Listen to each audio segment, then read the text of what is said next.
सबको प्रणाम। चलिए जी, उपस्थित हूँ फिर से वही लेकर दीवाना दिल और मस्ताने आप बच्चों। आज हम सी एस एग्जीक्यूटिव के ग्रुप 1 के setting up of business entities and closure जो हमारा सब्जेक्ट है उसके पेपर के रिव्यू करेंगे। अभी तक के मेरे पास 3 पेपर हैं, 3 अटेम्प्ट के, और उनका हम लोग आज रिव्यू करेंगे। हम देखेंगे कि किस पैटर्न पे पेपर आ रहा है, और एक बार पेपर आप जब मेरे साथ साथ देखोगे ऊपर स्क्रॉल करके तो आपको पता लगेगा कि क्वेश्चन क्या आ रहे हैं, क्वेश्चन नंबर 1 में क्या है, 2 में क्या है। ऑलमोस्ट पेपर पैटर्न कहीं जूरिस्प्रूडेंस जैसा तो नहीं है। प्रैक्टिकल क्वेश्चन कितने आ रहे हैं, और प्रैक्टिकल क्वेश्चन क्या वास्तव में प्रैक्टिकल ही है या वो थ्योरेटिकल ही है, सिर्फ डराने के लिए उन्होंने एक केस स्टडी जैसा उसको रूप दिया है। ये तमाम चीज़ें यहाँ पर हम देखते हैं। नए सिलेबस का पेपर है, रोल नंबर लिखने की जगह है ऊपर, 423 इसका नाम है। Obviously we don't have to do with that. 3 घंटे का समय है, 100 नंबर का पेपर है, 8 पेजेस प्रिंटेड है, 12 भी होते तो कोई फर्क नहीं पड़ता, और टोटल नंबर ऑफ क्वेश्चन हैं 6। तो ये शुरुआत हर पेपर में ऑलमोस्ट एक जैसी है। नोट ये है कि आंसर ऑल क्वेश्चंस, तो ऑल मतलब 1 2 3 4 5 6 सभी आपको करने हैं। तो अच्छा नोट एक मेरा ये मानना है कि कोई क्वेश्चन नहीं भी आता हो तो भी करके आना, थोड़ा गलत लिख के आ जाना। क्यों? भाई ICSI ने कहा है कि आंसर ऑल क्वेश्चंस, तो हमने लिख दिए, आंसर दे दिया। अब आपको पसंद नहीं आया तो नंबर काट लेना, लेकिन हम करके तो आएंगे। ठीक है, खैर कोई बात नहीं, हम स्टार्ट करते हैं। हम्म पार्ट ए। अब पार्ट ए, पार्ट बी और पार्ट सी। सबसे पहले ये देख लें कि पेपर 3 भागों में बटा हुआ है। तो सबसे पहले पार्ट ए देखो, setting up of business entities and closure. तो पहले फॉर्म्स ऑफ बिजनेस ऑर्गेनाइजेशन वगैरह के सेटअप हैं, फिर कुछ लाइसेंसेस एंड रजिस्ट्रेशन हैं पार्ट बी में, और पार्ट सी वाइंडिंग अप का है। तो अब you are very much aware and well acquainted with the syllabus, with the course curriculum, with the number of chapters and the contents therein. So that will not be a problem for you to understand कि part A, part B और part सी ये 3 part है और तीनों में क्या क्या है। So okay, that's easy. Part A में पहला क्वेश्चन है जिसके कितने सब पार्ट्स हैं, लेट्स सी।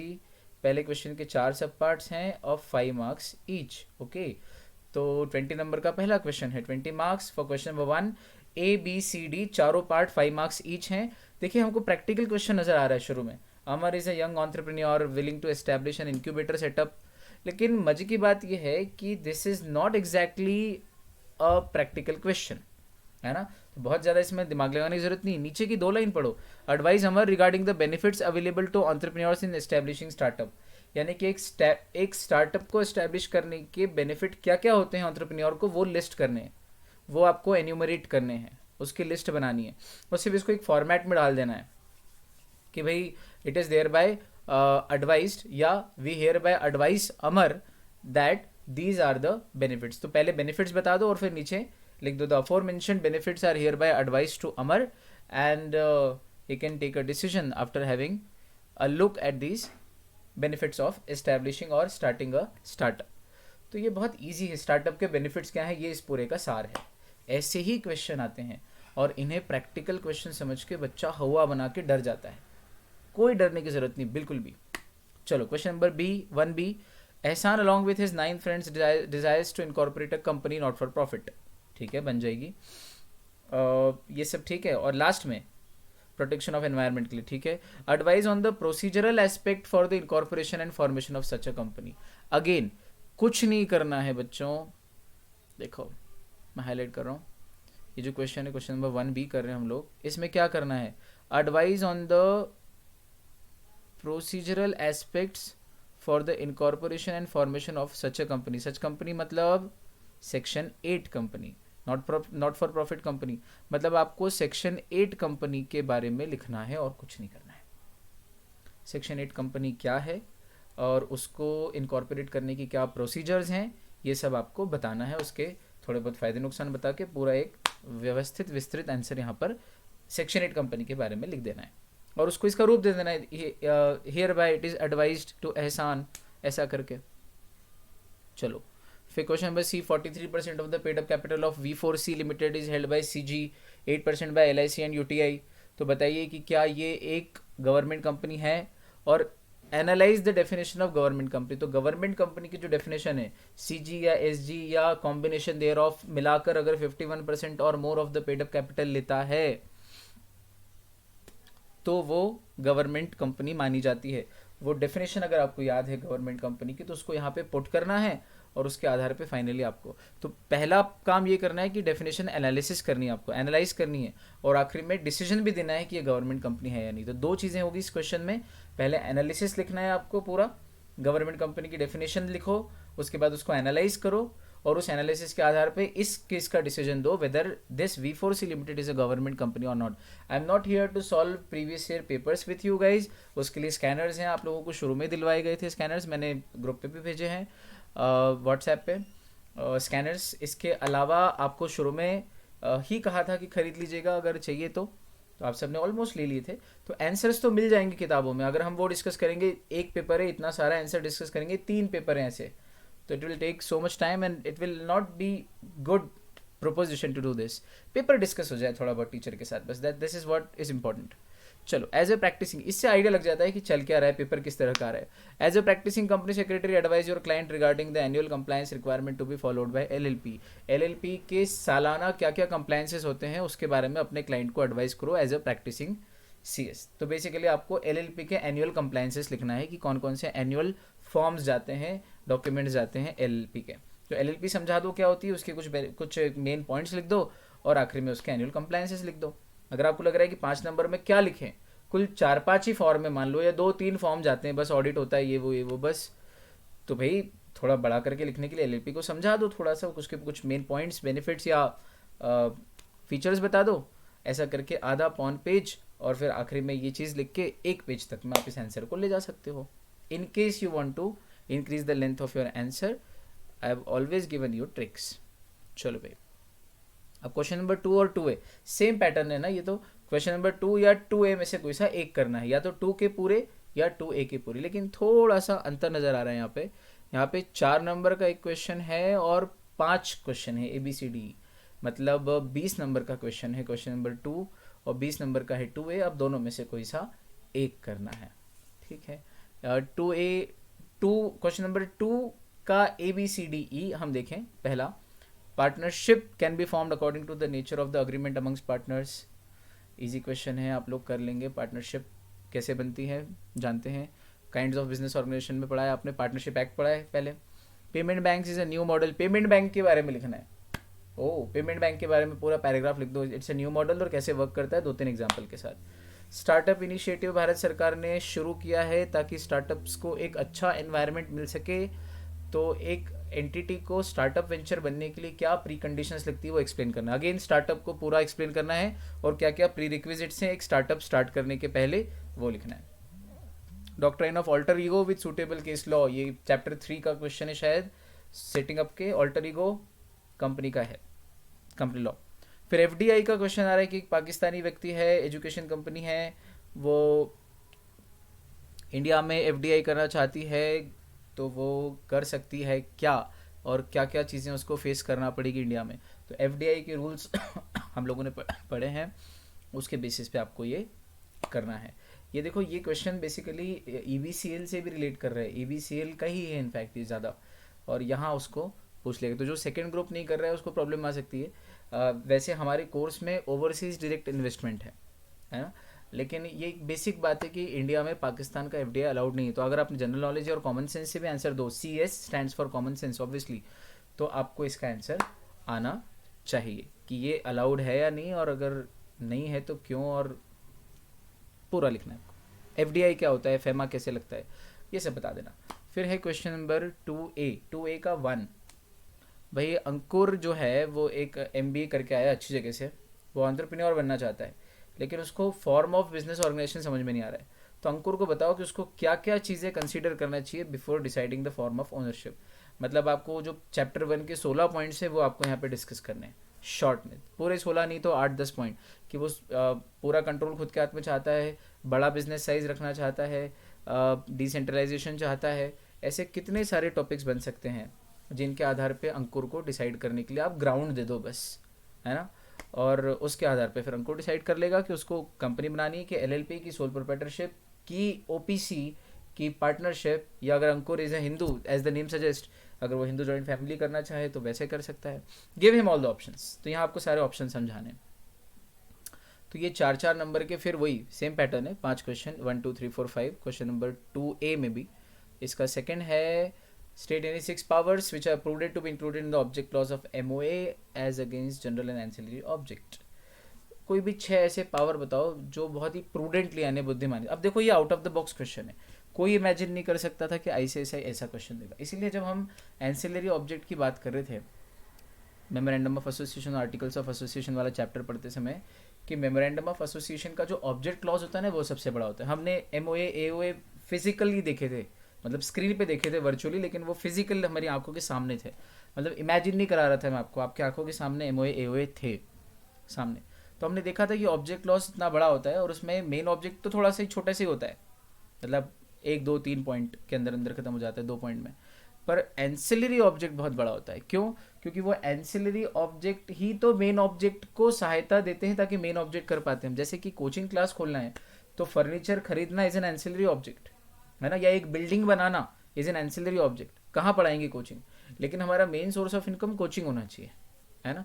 फर्नीचर हमारा पुराना था तो एक दिन हमने पुराना फर्नीचर बेच दिया अटाले में और उससे कुछ 1000 रुपये आ गए, तो ये जो हमारी इनकम है ये फर्नीचर बेचने के बिजनेस से नहीं है, हमारी कोचिंग क्लास से इनकम होती है। लेकिन 3 साल पुराना कुछ फर्नीचर था वो बेच के हमने कबाड़े में फिर उससे कुछ नया फर्नीचर खरीद लिया, अच्छा वाला जो टूटा हुआ नहीं हो, नया हो।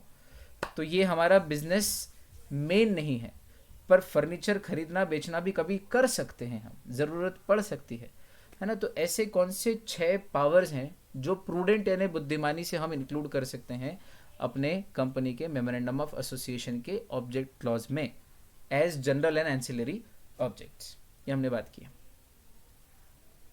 फिर है ग्लोबल इंफ्रा, ये दिस इज द मतलब एकदम मुझे बोलते बोलते एक चीज़ और याद है कि ये ब्यूटी है यार CS कोर्स की, कि आप एक्सपेक्ट नहीं कर सकते कि ऐसा भी क्वेश्चन बनेगा। This is not a course of degree like a BCom और BA और एन MA कोर्स, है ना, इवन नॉट एन MBA। सब जो कि MBA में तो फिर भी थोड़े से रैशनल क्वेश्चंस आते हैं, एनालिटिकल, लेकिन ये कोई सामान्य डिग्री कोर्स नहीं है कि बिल्कुल रटे रटाए पैटर्न पे आपने ये पढ़ रखा है, इस तरह के क्वेश्चन है। कुछ इंपॉर्टेंट क्वेश्चंस की लिस्ट आ जाएगी कि ये सीरीज़ में से ये क्वेश्चन नंबर कर लेना, ये आ ही जाएंगे एग्जाम में और आप ठोक के आगे और हो गया। कोई टीचर आपको साल भर दिलो जान से बिल्कुल पढ़ाए पूरी मेहनत करके, फिर भी एक आध क्वेश्चन ऐसा आउट ऑफ द बॉक्स आ सकता है कि जिसमें आपके पास ऑप्शन हो टीचर को गाली देने का। लेकिन कितना ही करा लो यार, आपको टीचर को लॉजिक ही देना चाहिए, इसीलिए आपका दिमाग खोल दे ताकि कुछ ऐसा आ जाए उठपटांग जो आपको घबराहट पैदा कर दे। तो आप अगर सही पढ़ाया है टीचर ने लॉजिक के साथ तो वो घबराहट पैदा ना हो, है ना, ठीक है। नहीं तो वो रटे रटाए पैटर्न पे ये इतना इतना है, सीधे सीधे स्ट्रेट फॉरवर्ड क्वेश्चन आ जाएंगे। अगर हम ऐसे सोच के बैठें जो कि आपको बिल्कुल नहीं सोचना है तो गड़बड़ हो जाएगी बच्चे, ठीक है। चलो, तो फिर तीसरा क्वेश्चन भी प्रैक्टिकल जैसा है। सर ये बड़े बड़े क्वेश्चन है, पेपर हमारा पूरा कैसे होगा? तो आपको स्पीड बढ़ानी है, लिखने की प्रैक्टिस करनी है, बहुत ज़्यादा लिखने की प्रैक्टिस करनी। ये जो 3 पेपर मेरे सामने है, ये 3 पेपर आपके मोबाइल में भी हैं, मैंने भेजे हैं। इन 3 पेपरों को लिख के प्रैक्टिस कर लो यार। इसके अलावा मैंने आपसे कहा है कि आप मॉक टेस्ट दीजिएगा, एटलीस्ट 2 मॉक टेस्ट तो आपको देने ही हैं। तो 3 पेपर ये और 2 वो, ऐसे 5 पेपर दे दो तो फिर तो आउट ऑफ द वर्ल्ड हो जाएगी भैया, काम ही ख़त्म। आपका पेपर ना छूटेगा और ना आपको कुछ कंटेंट में प्रॉब्लम आने वाली है।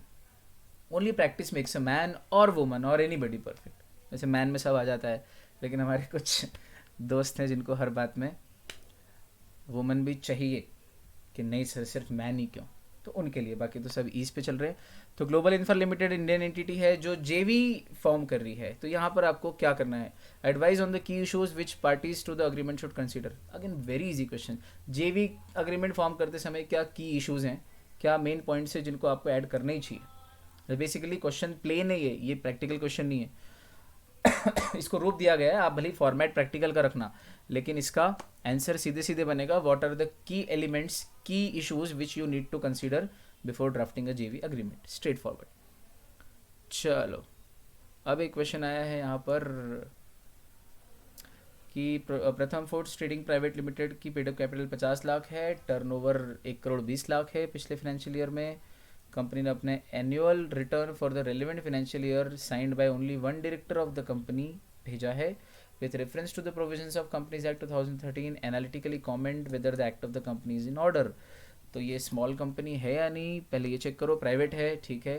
टर्नओवर और पेड अप कैपिटल अगर रेलेवेंट से ज़्यादा हो जाए, जो भी लिमिट दे रखी है आपको पता है, मैं आंसर नहीं दूंगा। अगर ज़्यादा है तो फिर तो ये स्मॉल कंपनी नहीं है ना। और अगर कम है तो स्मॉल कंपनी। फिर स्मॉल कंपनी का जो एनुअल रिटर्न है उस पर कितने डायरेक्टर्स की साइन लगती है, ये कंपनी लॉ का क्वेश्चन है। तो फर्स्ट ग्रुप में कंपनी लॉ की किसी कंसेप्ट को यहाँ पर घुसा के उसका क्वेश्चन बनाया जा सकता है। कंपनी लॉ में आपने पढ़ा है कि स्मॉल कंपनी में कितने डायरेक्टर की साइन से एनुअल रिटर्न जा सकता है, ऐसा कुछ होगा शायद वहाँ पे।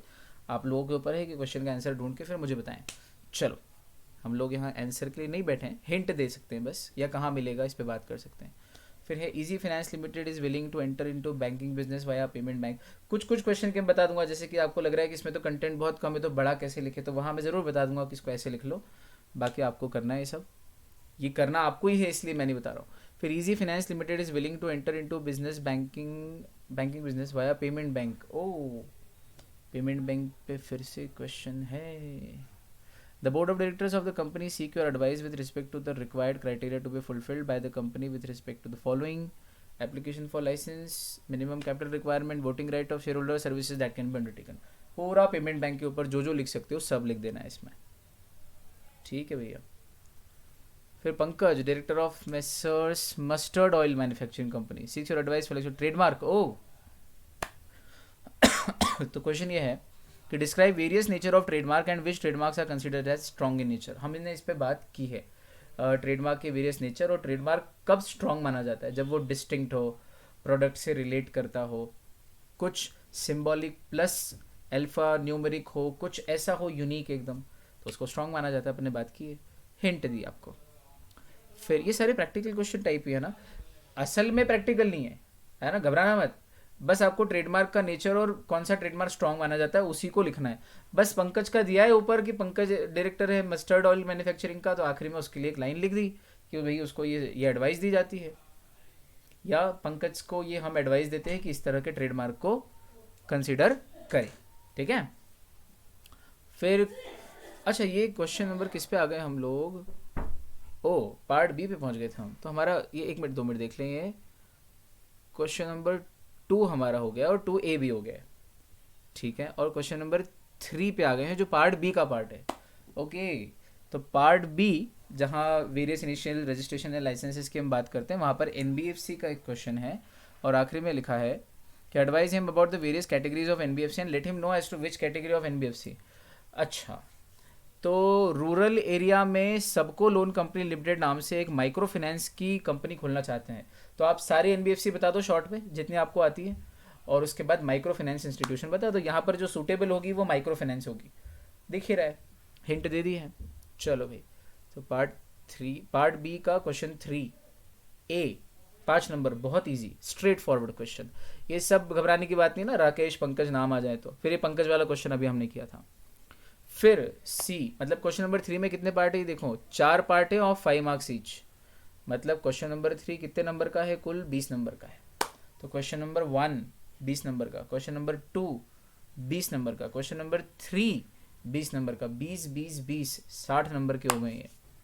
ओके, तो यहाँ क्वेश्चन है ग्रुप ऑफ लेबरर्स फलाना ढिमका, इतना सारा है। इज द स्ट्राइक, अच्छा स्ट्राइक पे क्वेश्चन है, ये लेबर लॉ का क्वेश्चन है, इंडस्ट्रियल डिस्प्यूट्स एक्ट 1947 का। तो स्ट्राइक कितने दिन पहले आपको नोटिस देना पड़ता है और नोटिस के बाद कितने समय तक आप स्ट्राइक पे जा सकते हो, 14 days, and notice is valid for 6 weeks. और अगर डिमांड जस्टिफाइड हो तो ही मतलब एक तो लीगल होनी चाहिए स्ट्राइक, दूसरा जस्टिफाइड। तो लीगल मतलब नोटिस पीरियड के साथ हो, जस्टिफाइड मतलब आपकी डिमांड जस्टिफाइड हो। तो वो सारी चीज़ों को यहाँ पर प्रैक्टिकली अप्लाई करके आपको आंसर देना है। अगला है फैक्ट्रीज एक्ट का क्वेश्चन। अगेन लेबर लॉ के 2 क्वेश्चन है भाई, 5-5 नंबर के, तो 10 नंबर का लेबर लॉ आया है। बड़ा था चैप्टर, अपन ने बहुत दिन तक पढ़ा है। Mamta coil foam limited was having 25 workers. Okay, किसी भी दिन 10 या 10 से ज़्यादा हो तो फैक्ट्रीज एक्ट लागू हो जाता है आपके यहाँ। तो आपको फैक्ट्रीज एक्ट तो लागू हो ही रहा है, अब आपको ये देखना है कि फैक्ट्रीज एक्ट में कौन कौन से प्रोविजंस हैं जो फॉलो करना पड़ेंगे ममता कॉइल।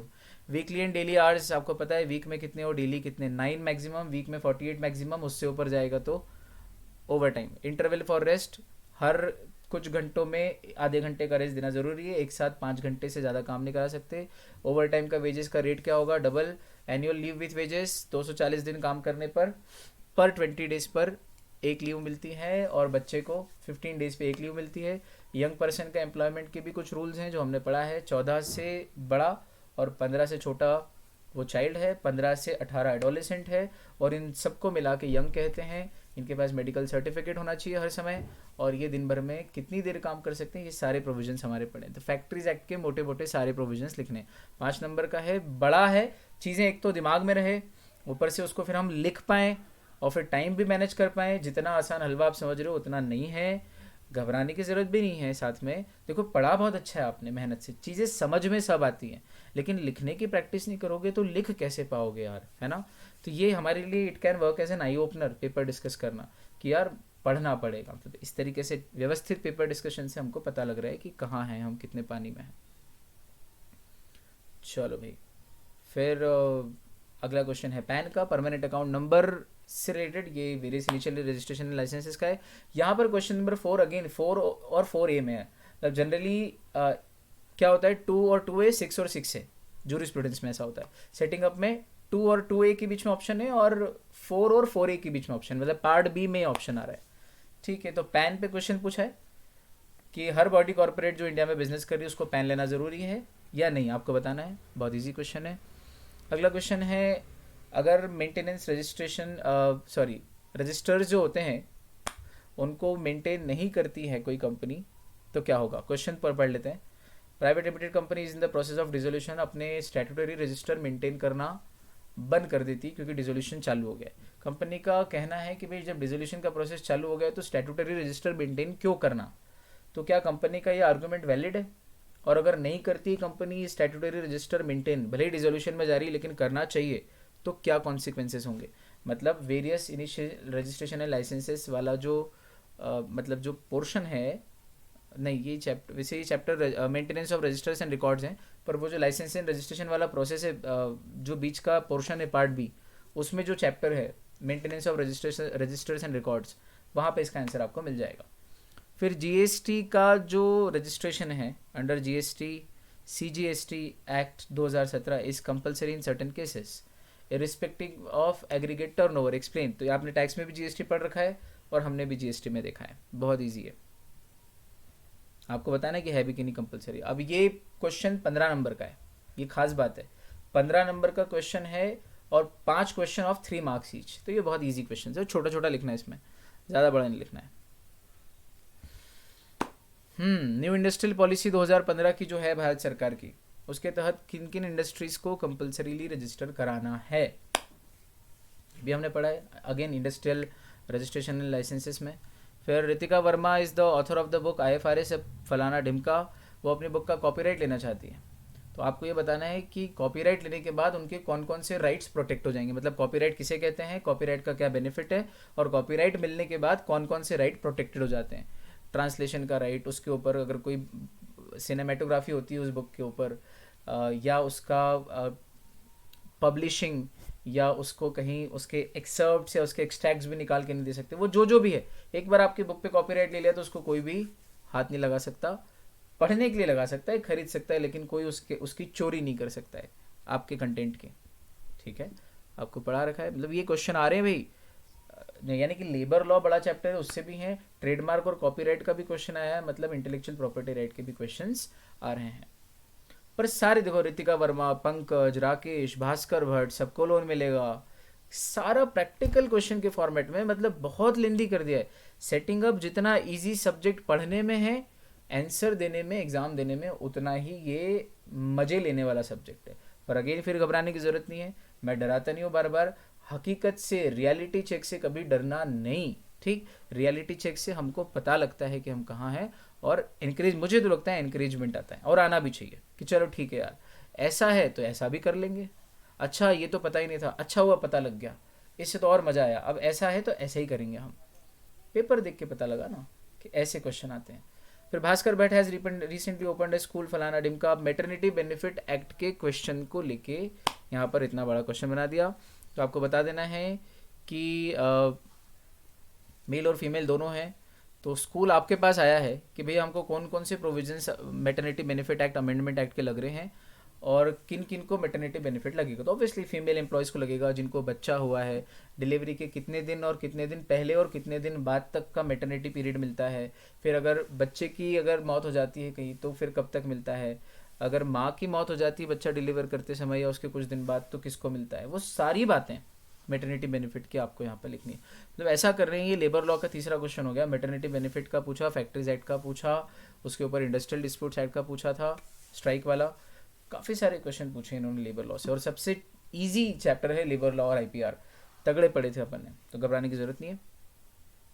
चलो भाई, फिर अगला क्वेश्चन है आईआरडीए का, insurance regulatory development authority of India की जो एक्ट है, आईआरडीए एक्ट 1999।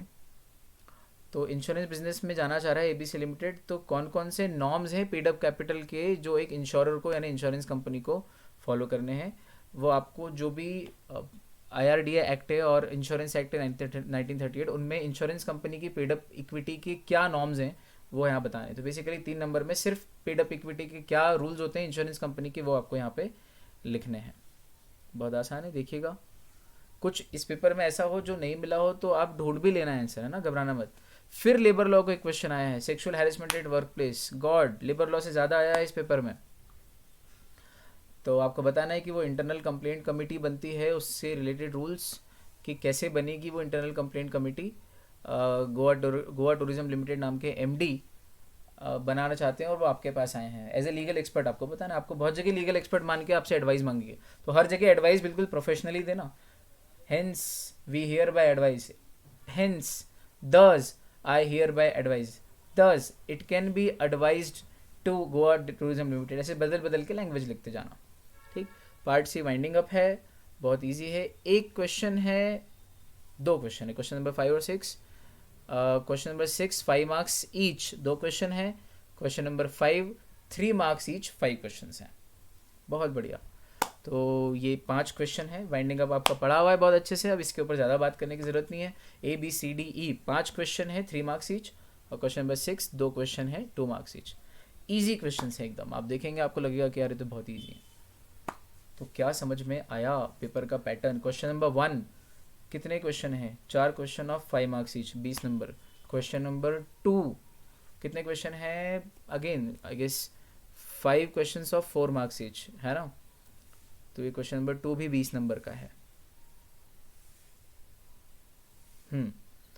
और question number 3 how many questions? 4 questions of 5 marks each. God, इसको लिखते हैं अपन। Question number 1, question number 2, question number 3, question number 4, question number 5 और क्वेश्चन नंबर 6। यहाँ पर पैटर्न है 4 क्वेश्चंस इंटू 5 मार्क्स। यहाँ पर पैटर्न है 5 questions. Let's see once check again. Question number 2 में है 5 questions, 4 marks each.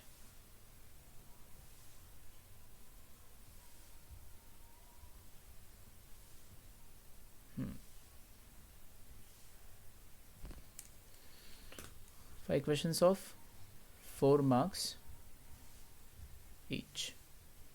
Question number 3 में again 4 questions of 5 marks each. Question number 3 4 questions of 5 marks each. ये लिख लो, आपको याद रहे तो पता रहे, थोड़ी सी तैयारी करके जाना। 4 questions of 5 marks each, ठीक है। क्वेश्चन नंबर 4 का पैटर्न हमने देखा था। Again 5 questions of 3 marks each. Well and good.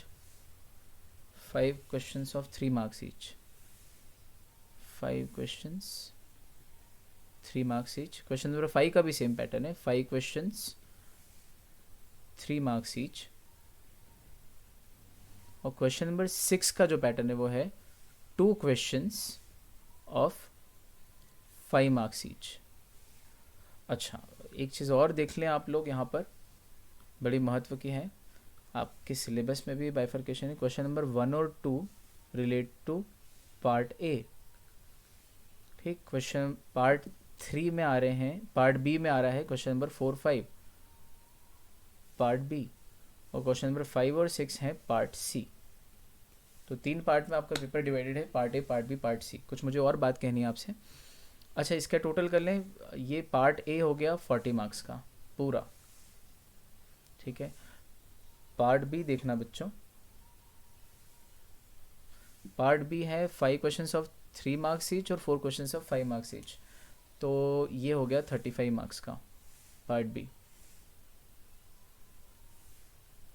ठीक है। और 5 questions of 3 marks each and 2 questions of 5 marks each. तो पार्ट सी हो गया 25 मार्क्स का। तो देख लो आप, ये टोटल कितना हो गया, 40 + 35 + 25 यानी कि 100 मार्क्स का पूरा पेपर हो गया, ठीक है। इसकी ज़रूरत ही नहीं है ब्रैकेट बनाने की, 100 के आसपास। और वाला ऑप्शन कहाँ पे है, मतलब क्वेश्चन नंबर 2 और 4 ऐसे क्वेश्चन हैं जहाँ पर आपको और का ऑप्शन मिलता है, 2 या 2A और 4 या 4A। इस तरीके से ये पेपर पैटर्न है। अच्छा, आपको क्या करना है, जो मुझे एक बात आपसे कहनी थी कि भाई जब कोई एक पार्ट उठाओ, आप ऐसा कर रहे हो क्वेश्चन नंबर 1 कर रहे हो, चलो ध्यान देना। हाँ, क्वेश्चन ये 1 और 2 पार्ट ए है, ये दोनों पार्ट बी है, और ये पार्ट सी है, ये ए, ये बी, ये सी। अब आपने ए का तो एक क्वेश्चन किया, क्वेश्चन 1, पार्ट ए का क्वेश्चन नंबर 1 कर लिया। फिर उसके बाद आपने पार्ट बी का क्वेश्चन नंबर 3 उठा लिया, फिर पार्ट सी का क्वेश्चन नंबर 6 उठा लिया, फिर आपको क्वेश्चन नंबर 4 करने की इच्छा हुई तो 4 उठा लिया, फिर क्वेश्चन नंबर 2 उठा लिया, फिर क्वेश्चन नंबर 6 उठा लिया। ये रैंडम क्रम में मत जाना बच्चों, एक पार्ट पूरा करना। आप पार्ट ए उठाओ तो पार्ट ए पूरा करना। तो आप ज़रूरी नहीं पार्ट ए उठाओ, आप चाहो तो पहले पार्ट बी करो, तो आप पार्ट बी पूरा कर लो, फिर पार्ट ए या सी जो आ रहा है वो कर लो, और आखिरी में जो बच गया पार्ट ए या सी में से सी बचा तो वो कर लो। पार्ट बी ए सी कर लो, ए बी सी लाइन से कर लो, सी ए बी कर लो, सी बी ए कर लो, बी सी ए कर लो, ए सी बी कर लो। भाई ये सारे कॉम्बिनेशंस हैं, आपको क्रम में करना है। एक पार्ट उठाओ, उसके जो 2 क्वेश्चन है, क्वेश्चन नंबर 1 और 2 वो कर लो। अच्छा, 1 और 2 में भी 2 पहले 1 बाद में, ऐसा कर लो, ये चलेगा। पार्ट सी में 2 हैं क्वेश्चन, 5 और 6, तो पहले 6 कर लो फिर 5 कर लो, ये चल जाएगा। पार्ट बी में 2 क्वेश्चन है, 3 और 4, तो पहले 4 कर लो फिर 3 कर लो, चल जाएगा।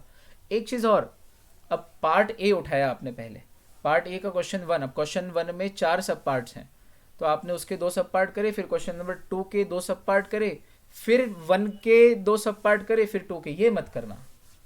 तो इसमें भी एक काम करना है आपको ध्यान से कि 1 अगर उठाओ तो 1 के 4 सब पार्ट एक साथ करना, 2 उठाओ तो 2 के चारों सब पार्ट या 5 सब पार्ट एक साथ करना। उनमें आप ऑर्डर चेंज कर सकते हो। क्वेश्चन नंबर 1 में ए बी सी डी है तो उसको बी सी डी ए कर लो, डी बी सी ए कर लो। फास्टेस्ट फिंगर फर्स्ट के ऑर्डर में आप जमा सकते हो, के बी सी के अकॉर्डिंग, जो आपको अच्छा लगे। जो आपको पहले आ रहा है वो आप फास्ट करोगे तो फास्टेस्ट फिंगर फर्स्ट के हिसाब से जमा लो, दैट्स नॉट अ प्रॉब्लम। लेकिन आपको ये समझ में आया कैसे करना है। अगर ज़रा भी इसमें आपने झोल किया और नंबर कट जाए तो मुझसे मत कहना, और ये आपसे विनम्र निवेदन है कि इस तरह की गलती करके मत आना। अब एक बार टोटल नंबर ऑफ क्वेश्चन जोड़ लेते हैं बच्चों। टोटल नंबर ऑफ क्वेश्चन है 4 और 5 9 और 4 13 और 5 18 और 5 23 और 2 25 क्वेश्चन हैं। 25 क्वेश्चंस, गॉड डैम। और एक क्वेश्चन 3 नंबर का है तो आधा पेज में आएगा, 4 नंबर का है तो पौन पेज में आएगा, 1 पेज में भी आ सकता है, 5 नंबर का है तो तकरीबन 1 सवा पेज में जाएगा। यहाँ पर देखो, आपने जूरिस में 8 नंबर के क्वेश्चन थे, सेटिंग अप में 8 नंबर का क्वेश्चन एक भी नहीं है। प्रैक्टिकल बहुत सारे भर दिए लेकिन वो प्रैक्टिकल के रूप में नहीं है, तो डरने वाली कोई बात नहीं है। तो 25 क्वेश्चन है और 25 क्वेश्चन में हर क्वेश्चन सवा पेज, 1 पेज, पौन पेज, सवा पेज, 1 पेज, पौन पेज। एवरेज जब निकालेंगे, सवा यानी 1.25, पौन यानी 0.75 और 1 यानी 1 पेज। तो अच्छा, 3 नंबर, 4 नंबर, 5 नंबर है, तो 3 नंबर को पौन पेज मान लेते हैं, 4 नंबर को 1 पेज मान लेते हैं और 5 नंबर को सवा पेज मान लेते हैं। तो इसका जब एवरेज निकालेंगे हम, क्योंकि 5 मार्क्स के क्वेश्चन कुल 3 हैं, ऐसे देखें तो 3 मार्क्स के 2 हैं और 4 मार्क्स के 1 ही है, तो एवरेज हम निकालेंगे तो 1 पेज की तरफ ही एवरेज जाएगा, इस तरफ ही जाएगा, 1 से सवा की तरफ ही एवरेज जाएगा। तो मतलब अगर आप 1 पेज का भी एवरेज पकड़ते हो तो 25 पेज आपको लिखना है 3 घंटे में, 180 मिनट में, है ना। बहुत बारीक और डिटेल्ड आपके साथ कर रहा हूँ मैं ये बातें। हम मान के चले 1.1 पेज ले लेते हैं, तो 1.1 पेज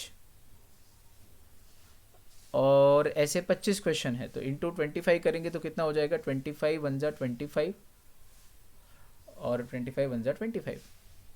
तो ये इजी कैलकुलेशन है मेरा, वीक आपके मुकाबले थोड़ा मैथ्स थोड़ा वीक है, तो ये बन जाएगा 275 और यहाँ पॉइंट लग जाएगा एक, तो हो जाएगा 27.5 पेजेस, यानी ऑलमोस्ट 28 पेजेस।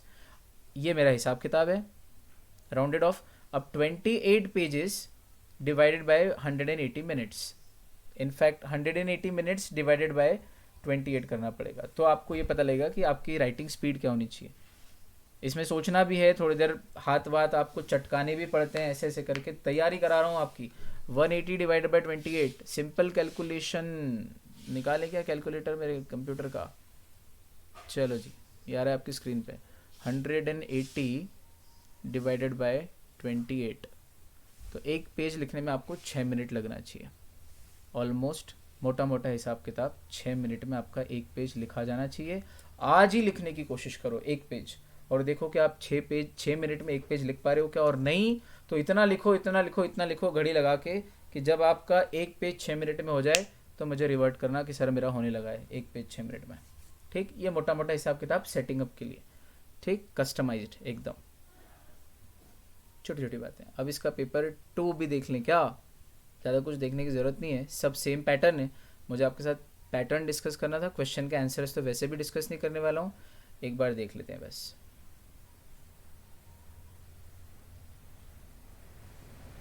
ये पेपर 2 सेटिंग अप का, बिंदु मीडिया टेक, अगेन उसी तरह के क्वेश्चन हैं। प्राइवेट कंपनी पे कौन कौन से एग्जेम्पशन है सेक्शन 73 के, वो हैं। फिर तो ये देख ले आप, क्वेश्चन नंबर 1 का pattern ABCD, 4 question of 5 marks each, और बहुत सारे क्वेश्चन आप देख रहे हो इसके अंदर प्रैक्टिकल हैं, लेकिन वो प्रैक्टिकल नहीं है, घबराने की ज़रूरत नहीं है। फिर क्वेश्चन नंबर 2 और 2A में डिफरेंस, कोई सा भी एक कर लो, मतलब 2 या 2A। अगेन इसमें 5 पार्ट है और 4 मार्क्स ईच, सेम जा रहा है पैटर्न। आपने एक चीज़ और नोटिस की होगी बच्चे लोग, मैं आपके साथ करूँगा डिस्कस, वो छोटी सी बात, 4 और 4A में है, पैटर्न सेम जा रहा है यहाँ पर भी, सेकंड पेपर में 2019 का पेपर है ये। और पार्ट सी में अगेन 5 में 5 क्वेश्चन ऑफ 3 मार्क्स ईच, और क्वेश्चन नंबर 6 जो है वो 5 मार्क्स ईच के 2 क्वेश्चन। ठीक है, ये पेपर 3 है मेरे सामने, मैं बढ़ाते जा रहा हूँ इजीली, मुझे समझ आ रहा है, आपको भी समझ में आ रहा होगा। अगेन ये पेपर 3 है, इसमें पहला क्वेश्चन वही स्टार्टअप कंपनी का आ गया यहाँ पे फिर से 5 नंबर का। फिर Actavis Ireland limited, pharma firm incorporated in Ireland है, कुछ शेयर कैपिटल का लोचा है यहाँ पे, तो आपको बताना है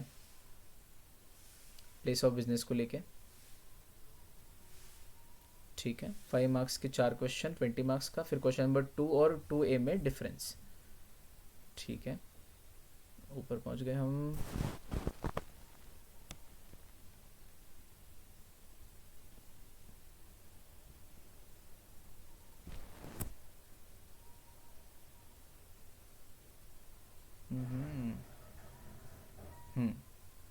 यहाँ थे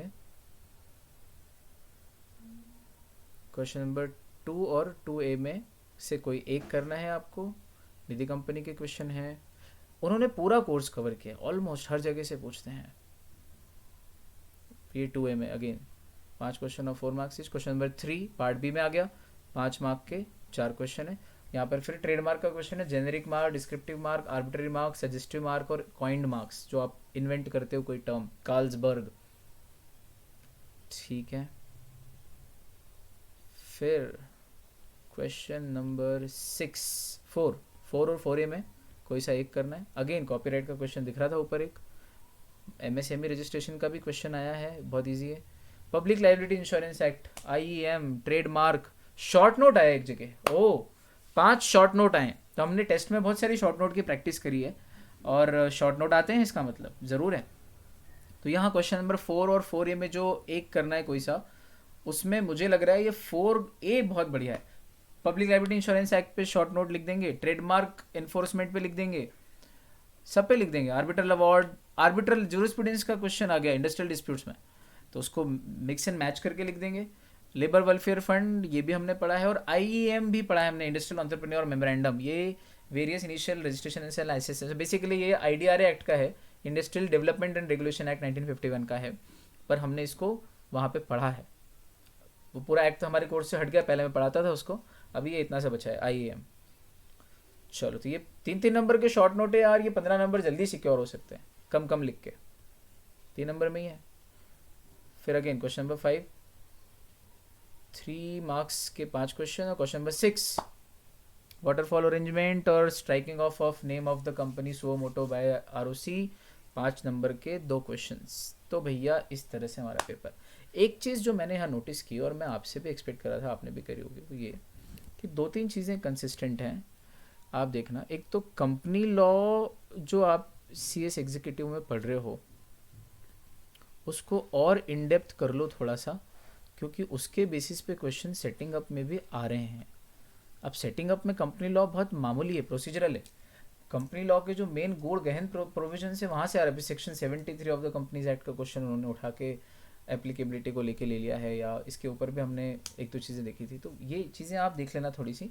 दूसरी एक चीज़ जो इस सेटिंग अप में अपने को नज़र आ रही है और जिस पे अपने को ध्यान देना है, वो ये है बच्चों की इंटेलेक्चुअल प्रॉपर्टी राइट्स वाला जो चैप्टर है और लेबर लॉज वाला जो चैप्टर है,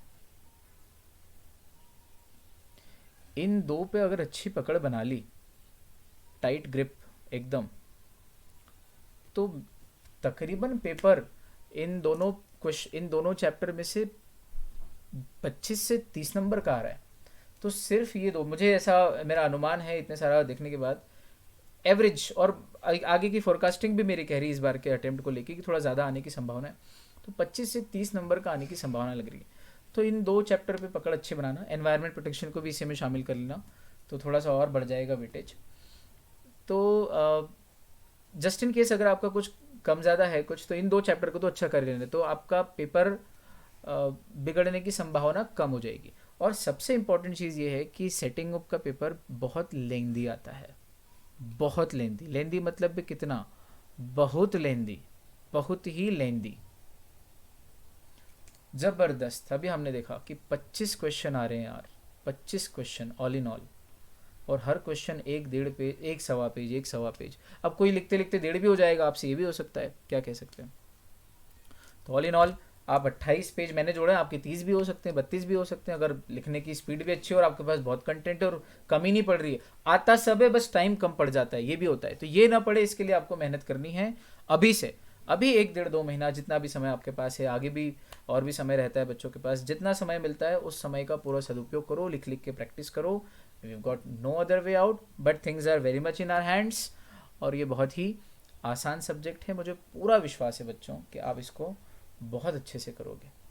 आप लोग हमेशा की तरह बहुत ही प्रेम से सुनते हो, बहुत खुशी होती है। आप लोगों ने फिर आज सुना, अनुग्रहित हूँ। अगली मुलाकात फिर आपसे करता रहूँगा, फिर किसी नए टॉपिक के साथ, नई चीज़ के साथ जो बहुत काम आएगी हमारे लिए। तब तक के लिए bye bye, take care and keep smiling all of you. Thank you so much.